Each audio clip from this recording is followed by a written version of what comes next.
welcome to the Yogurt Pod, the podcast where we look at mental health and well-being from a scientific point of view. I find this field just so fascinating and so important. This is the first episode, and because the podcast is called the Yogurt Pot, we need to do an episode to explain why it's called the Yogurt Pot. We're just going to be talking about yogurt and its health benefits and how it can actually make us happier as a person.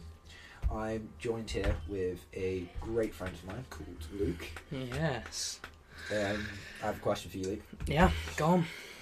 We'll start off with a lovely question. Great question. What is your favourite yogurt flavour? My favourite yogurt flavour? Ooh, it's going to have to be peach. Peach. I'm a great fan of peach yogurt. I can imagine that being quite refreshing. Very. I've never had the food. Never had. I've never had an actual peach. Really? But I love peach flavour yogurt. For me, I'm gonna have to go with mango and passion fruit. Mango and passion fruit. A close second to cherry. I'm a big fan of Onken yogurt, and those are big flavours. The Onkens, yes. But I love the fruit. That's like the chunks and stuff. Yeah, my mum can't resist a good Onken. Yeah, Onken yogurt's just great. Yeah. Actually, I should have asked you another question. Do you actually like yogurt? Are you Do a I yogurt like lover? it? Yeah, I'm a great enjoyer of yogurt. So I have a corner yogurt every day when I get home from work. Nice. Because I don't tend to take them to work because I don't have any coolant system to keep them cool. I leave them in the fridge. Yeah. And then I have a hard day's work. I have my lunch and it's okay. And then I get home, rip out a corner yogurt. It's great. So that's actually cuts into my next question that I was going to ask you is, how do you have yogurt daily? Yes, I do. As I've just said. I try to have mine in the morning, but I don't have it every day, sadly. Although I would love it, but yeah, I love a good Onken yogurt for breakfast. I'm a massive Onken fan, if you can tell. Yeah. Which actually cuts into my next question. Brilliant. A little factoid is I have lots of people ask me the same question, which is, when is the best time to consume yogurt? And the answer to that is in the morning, because when you consume it in the morning, this is good because the bacteria / probiotics in yogurt must reach the large intestine alive and maintain digestive efficiency and health. This is good because probiotics and good bacteria are used to eat and make sure your gut is healthy, and it sort of eats the bad bacteria, if that makes sense. Yep. So it's actually really good for you if you eat it in the morning. So you need to stop. I need to start eating my corn yogurts for breakfast. I need to stop hounding down those Cheerios and start eating those corn yogurts. I mean, I love a good bowl of Cheerios, to be fair. Yeah, it's tough, especially honey Cheerios. But, but that's solid. Maybe I could do what I did today. I could have like a mug of honey Cheerios and then a corn yogurt as well. Another common question that I get asked is, which yogurt is the healthiest? Sadly, it's not your fruits. Unfortunately. You get in your lunchboxes when you were a kid. Yeah. Obviously, the one that you probably expect to be the answer is just plain yogurt without any added sugar. Yes. Is Never my the first tastiest. choice, such as natural Greek style yogurt. Greek. I love my Greek with a bit of honey. That's fine, because honey's quite good for you as well. Doesn't go off either. It never spoils, which is honey's good. But yeah, a bit of Greek yogurt and honey. Have you ever had that before? No, but that sounds amazing. I've got to try that at some point. It's beautiful. But don't worry, guys. If you like flavoured yogurt or fruit yogurt, like me, this can be very nutritious too. It still provides benefits such as calcium, protein, the B group of vitamins, and probiotics. The probiotics being the really important one there. Key factor, yeah. Although, let's not discount the rest of them, because calcium is obviously known for improving your bone strength and health, which leads me to my next little factoid area. Ooh.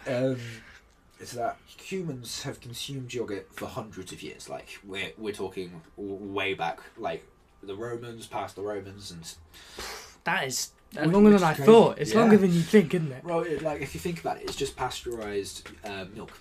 Yeah. So, and we've had access to milk for ages As and long as we've ages. So. had access to cows. Yeah. So yeah, so they've consumed it. We've consumed yogurt for years, and like, even look at that from another perspective. It just shows how much we enjoy yogurt. Yeah. Like, We've kept it around for so long because we used to enjoy it so. That's pretty impressive. But it's also ridiculously nutritious, which is why it's been with us for so long, because it boosts our health. And eating eating it regularly boosts several aspects of our health.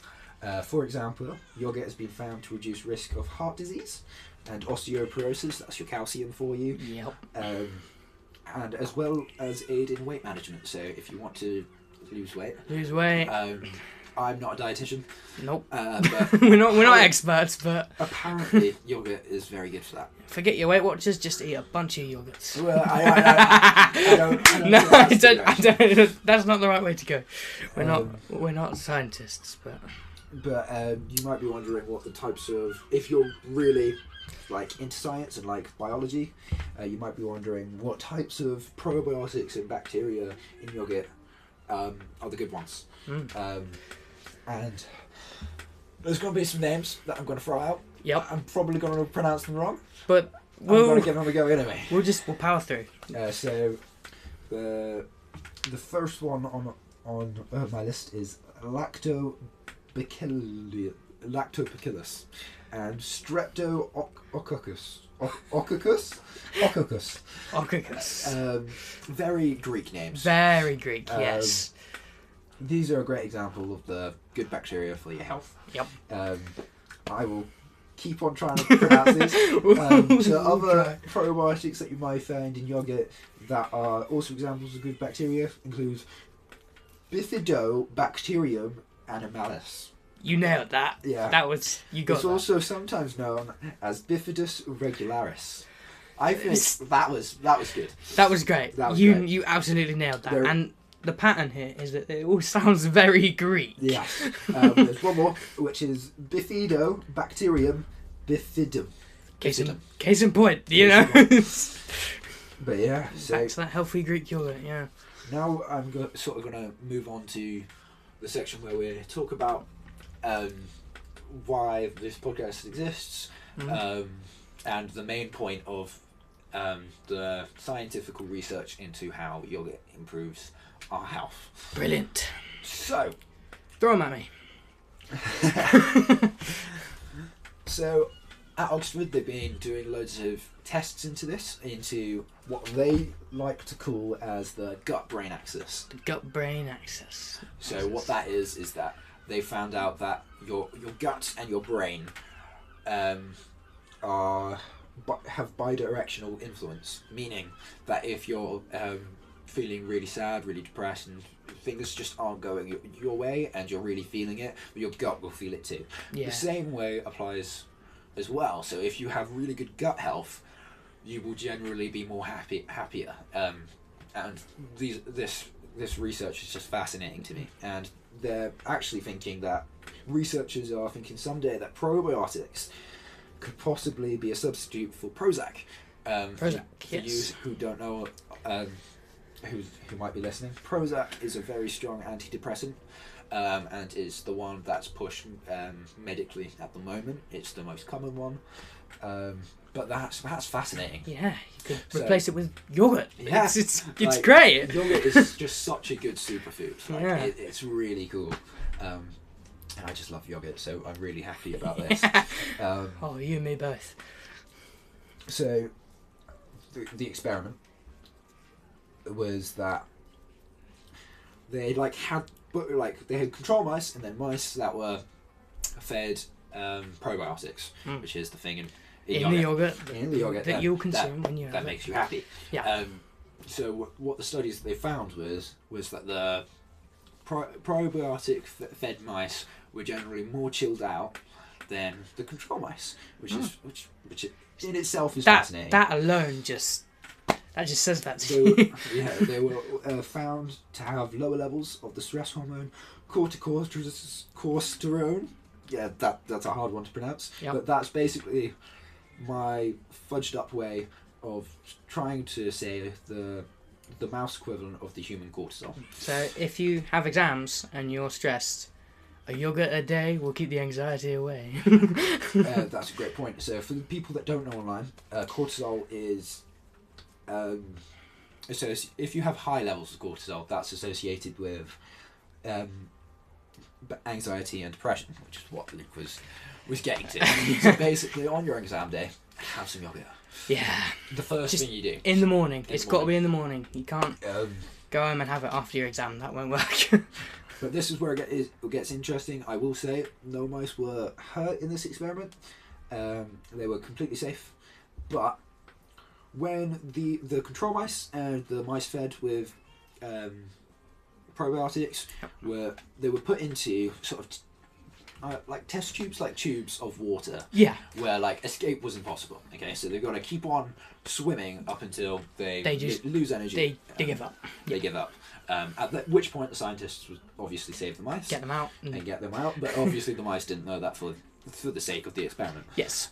But what was found was that all the mice that were fed probiotics kept on going for much longer than the control mice, showing that probiotics helped the mice have a stronger will to live, which is just incredible. That's mind blowing. It's mind blowing. Yeah. Before like the scientists saved them. So this is like really, really exciting stuff. Yeah. And like, as reported in a collaborative article like last year, I think, in the Current Opinion in Psychiatry, this is what they said. I'm going to try say it all. It's a bit of a mouthful. So, although it's in the early stages, the emerging field of research focuses on the human microbiome, which is like your gut area. Just a lot of text. There we go. Suggests an important role for the gut microbiota. I probably said that really wrong, but we get the point. It's okay. Yeah, okay. We just keep, which is influencing brain development, behavior, and mood in humans, basically. The recognition that the gut microbiota, or whatever it's pronounced, interacts bidirectionally with other environmental risk factors, such as diet and stress, suggests promise in the development of interventions targeting the gut microbiota. Again, probably said that gut really wrong. Gut micro butchery. Very funny. For the prevention and treatment of common mental health disorders. Wow. That was a mouthful. There's a lot, but that is essentially the reason why I wanted to create this podcast. I wanted to create a podcast where we can talk about mental health and how to be genuinely more happier. Yeah. And reading this experiment just was like, wow. That really does. Yeah, it gets your point across really well. Point across. So that's why it's called the yogurt pot, because I can't think of any other sort of fun way of saying what this podcast is in like 3 words. It's in a nutshell. It's in the nutshell. Or rather a yogurt pot. Very funny. But yeah, in the future, I plan on doing other episodes with maybe other friends. Yeah. Such as probably meditation, because that's another great way. We can also probably talk about breathing techniques. Yeah. And there's loads of other scientific experiments in the mental health area. Many places we can draw from. So I'm really excited about this podcast, and I hope you guys are too. I hope you enjoyed it. And that's it. I hope you have a great day. Bye. See ya.